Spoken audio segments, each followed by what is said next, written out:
The Local Show, featuring conversations with business owners, employees, and local business leaders about their successes, challenges, and reasons for doing business. Right here in Central New York. The Local Show is locally produced by Zoe Advertising. Now your hosts, Tom and Steve. We're back at it again. Thank you for joining us right here on your radio or your new iPhone 16 that I don't like. And I know. Welcome. Or your iPad. Welcome to the cult. The Apple cult goodness. from the... Yeah, for those of you you'll get used to it, kind of like hair loss. I got used to it after a while, and it doesn't bother me. See, those are things I don't want to get used to, you know?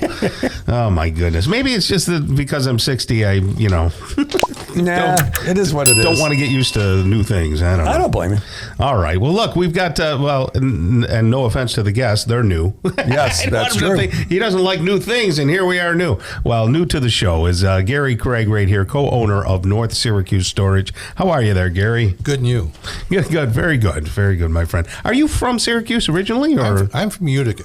Utica, okay. It's a good place to be from. You're a non-Italian from Utica? How'd that happen? Well, I began my radio career. Of course you did, because you're Italian. Yes. Spent time in East Utica. I used to go over there, that area, right? Is that a lot of Italians over in East Utica? Oh, yes. Yeah, I remember that for sure. Yeah. But, so what brought you to Syracuse?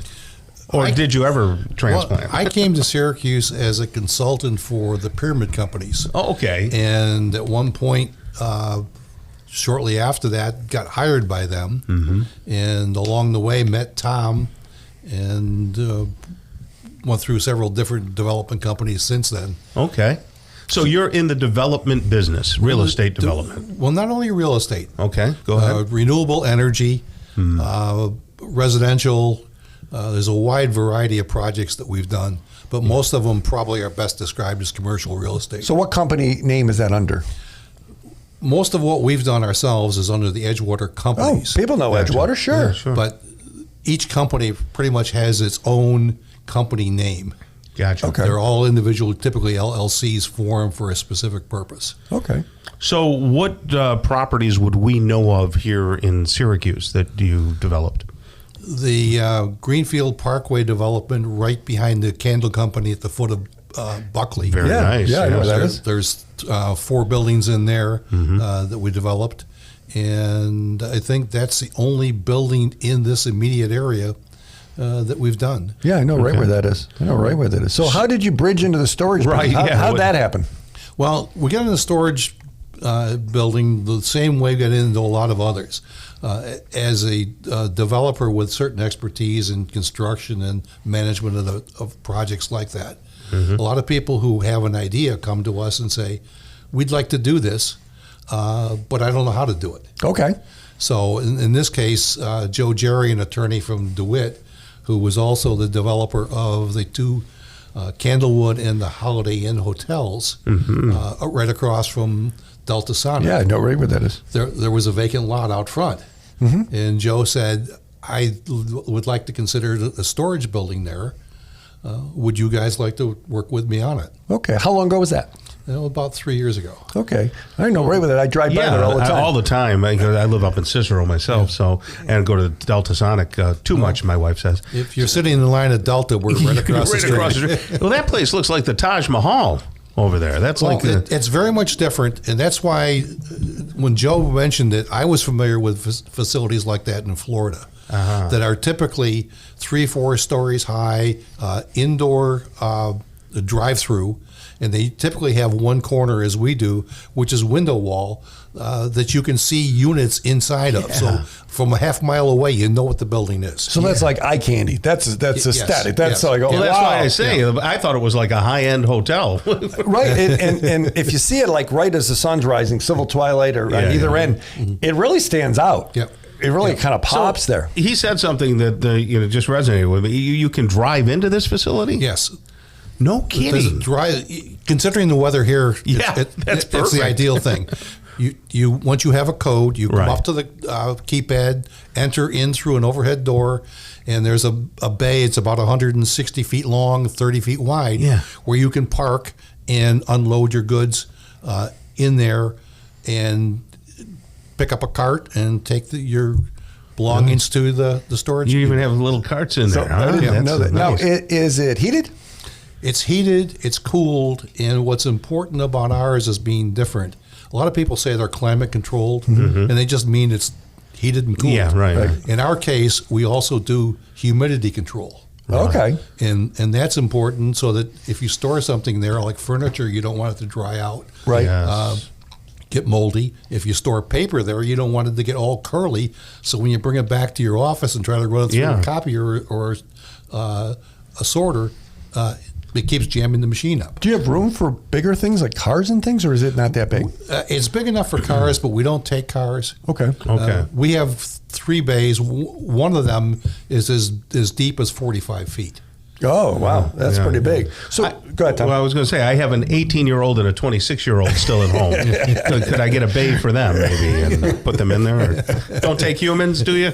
No. No, okay, great. So are these storage that you have there mostly businesses, or are they people that are in transition or moving, or who would use a storage unit like yours? Because there's a lot of storage in different places in the area, but yours is certainly premium. It's a mixture of several things. One of the big markets that we have, which is interesting, are students from SU, Lemoyne, and places like that are either leaving for the summer, or possibly leaving for a semester. Okay. So they bring their goods and put them there.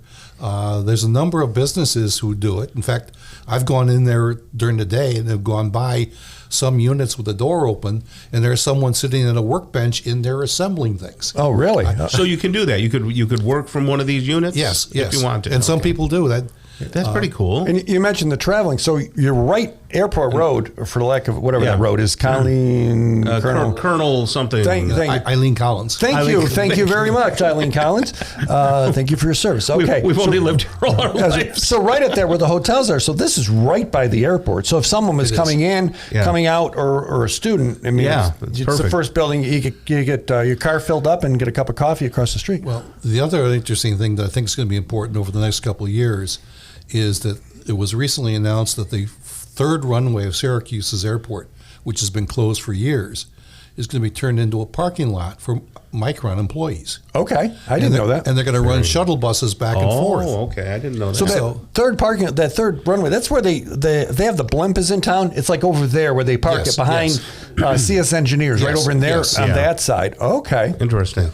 How about manufacturers' reps? Do you get a lot of people who have product that they want to keep? They can do that. In fact, some drug reps do that type of thing, where they can work out with the delivery company that they will actually put the goods in the unit. Oh, and okay. the rep comes there to pick them up and do that. So you can do that sort of thing, because all you need is somebody that you authorize to have the key, or the code, right, and a key to the lock on it, or